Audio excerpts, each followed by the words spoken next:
Did you know that Burning Man 2023 is now declared a national emergency by the U.S. government? Burning Man Festival attendees are struggling to escape after months of torrential rain fell in 3 days. Thousands of cars fled the annual Burning Man Festival after heavy rains trapped more than 70,000 people in the Nevada desert. It really looked apocalyptic. Wow. It looks like Burning Man 2023 crashed and burned. I'm sorry. I had to do it. Hey, what's up, guys? Welcome back to the channel. I am so excited to break down what exactly broke down at Burning Man this year that led to a national emergency being declared amidst over 70,000 people being stuck in muddy, rainy conditions. Now, as always, I'm America's attorney, and if you're just as tired of walking through life, not knowing the rules of the game, as the Burning Man attendees were tired of walking through inches deep of mud, well, subscribe. This story begins ironically with a protest from climate change activists seeking to delay the festivities that are said to generate around 100,000 tons of carbon, along with a mountain of single-use plastic litter, noise pollution, and more. This protest was quickly shut down by the Pyramid Lake Ranger Station, but served as a dark omen of what was to come. Fast forward a few days to Saturday, September 2nd, Burning Man is raging. It's alive and well. And enter Hurricane Hillary, and suddenly there's about 15 centimeters of rain that turns the normally flat desert ground into a muddy sea, trapping thousands of people. Now, many of these burners have publicly stated that the living conditions that ensued, rationing water, rationing food, and other resources, speak to the very nature of Burning Man. But I mean, take a look at these conditions. There are so many ways that this situation could have gone wrong for so many people. Many news sources reported the rainfall that the Nevada desert experienced in just a day was the equivalent of the rainfall it would normally experience in 2 regular months. Many attendees were told to be wary of walking around barefoot at the risk of developing a chemical burn called playa foot. Then, of course, we must take into consideration running out of resources due to the extenuating circumstances. Burners may have brought sufficient food and water for a normal burning, but with the possibility of staying longer due to the large amount of rainfall and mud, those resources could have run out sooner rather than later. I mean, have you seen the pictures of the porta potties at Burning Man? I don't even want to include it. I've been told by YouTube, do not post those photos. They're too gross. I don't want to get flagged. How did the Burning Man organizers handle the national emergency? The single gate and airport into and out of Black Rock City were shut down, and all the attendees were banned from driving in or out of the area. For 2 days, the burners had just 2 options: stay and try to stretch out their resources until the conditions improved, or take a chance against the elements and either try to drive or walk out. And neither option is ideal for many reasons. Of course, we have to be realistic. The Burning Man project, the organizers behind Burning Man, they're not meteorologists. They can't control the weather, but what can they control? What is their duty to control when putting on an event such as this one? To answer that question, we first need to understand the duty an event like this holds towards its attendees. Burning Man is, Burning Man is different in many, many ways. Imagine that you want to go to a Taylor Swift concert, which is probably what most of America, or maybe not most, but a lot, I don't know, maybe you already have been, but when people buy a ticket to her concert or any other concert, one of the things that they are paying for is the insurance that will pay, hopefully, to protect them, to make them whole if they are injured at the show. I mean, the scale of Burning Man is kind of crazy because it lasts for days and days, but the idea is the same as a concert.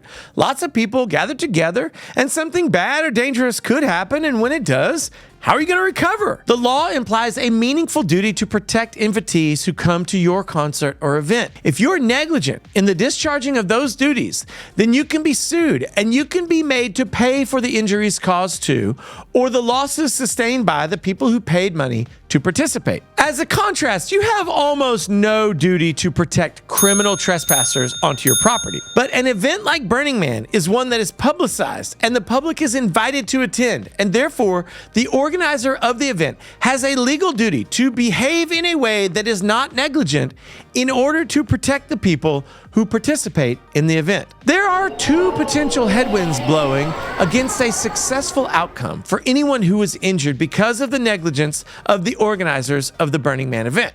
First, we got to talk about waivers.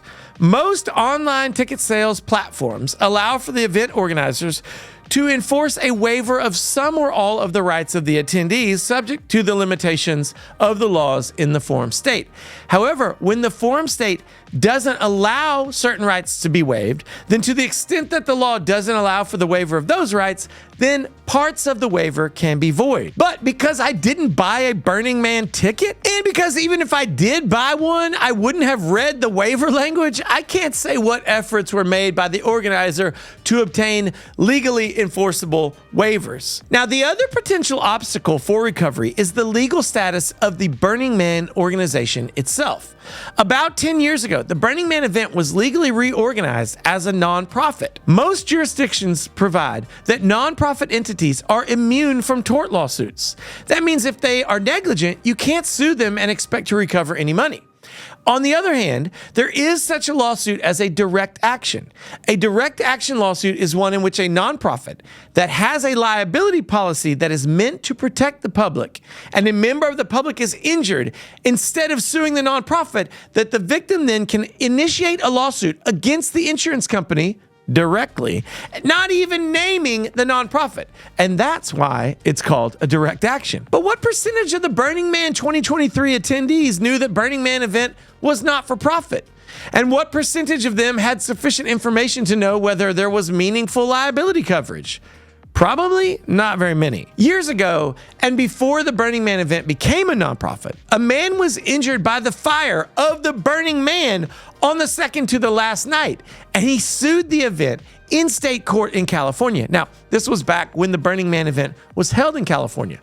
But that man lost his case, not because of waiver or any other technical legal issue, but instead the court said that he knew that the Burning Man was on fire and was therefore dangerous, and that he moved towards it and put himself in harm's way on purpose. And naturally, he lost his case. Now, knowing what responsibilities Burning Man holds towards the attendees, let's break down if the Burning Man project fulfilled this duty to not be negligent towards the attendees. We know that on August 18th, just a few days before Burning Man was set to begin, the National Hurricane Center issued a tropical storm warning for several states, including Nevada. Nevada! A hurricane in the desert! This wasn't an unforeseen, unexpected outcome for the attendees or for the event organizers, but it was completely insane, and it should have gotten people's attention. Now, one of the pillars of the Burning Man is radical self-reliance, whatever that means.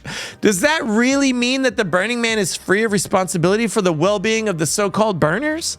Were they negligent in not having emergency supplies on hand? Or maybe for not canceling the event altogether like they did in 20 and 21? If you're gonna go get injured at an event called Burning Man, you'd think it would come from the fire and not from the water.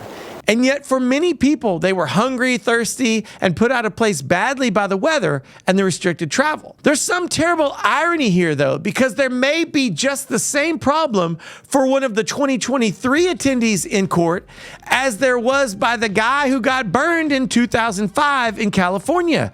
Assumption of the risk. In the same way that a person who approaches a burning, collapsing statue while knowing that it is burning and collapsing has assumed the risk and cannot blame the event if he is burned or collapsed on.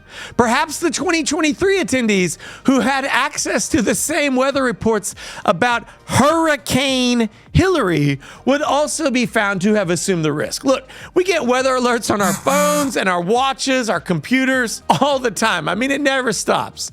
Anyone who went to the Burning Man and didn't know that the hurricane was coming just didn't want to know that it was coming, or they didn't care. I think that any injuries sustained at the festival related to the disaster caused by the rain are likely not going to be the basis for a successful lawsuit. As far as the venue, Burning Man was held on a dry lake bed. Think about it. Just think about it for a second. If it's gonna rain a bunch, and you know it's gonna rain, who can you blame but yourself if you go to try to huddle in the bottom of a dry lake? Know your geography and save your life. I think that's right. I think that's something people say. Of course, as of right now, the only information that we've received from the Burning Man 2023 attendees is how not angry or upset they are. How the entire experience of relying on your community and surviving in the elements encapsulates the very essence of Burning Man. And that's great for them. Personally, I would have seen that weather report and put my big fat behind right back down in my chair at home. But what about you? Do you appreciate the burners and the Burning Man project for braving the elements?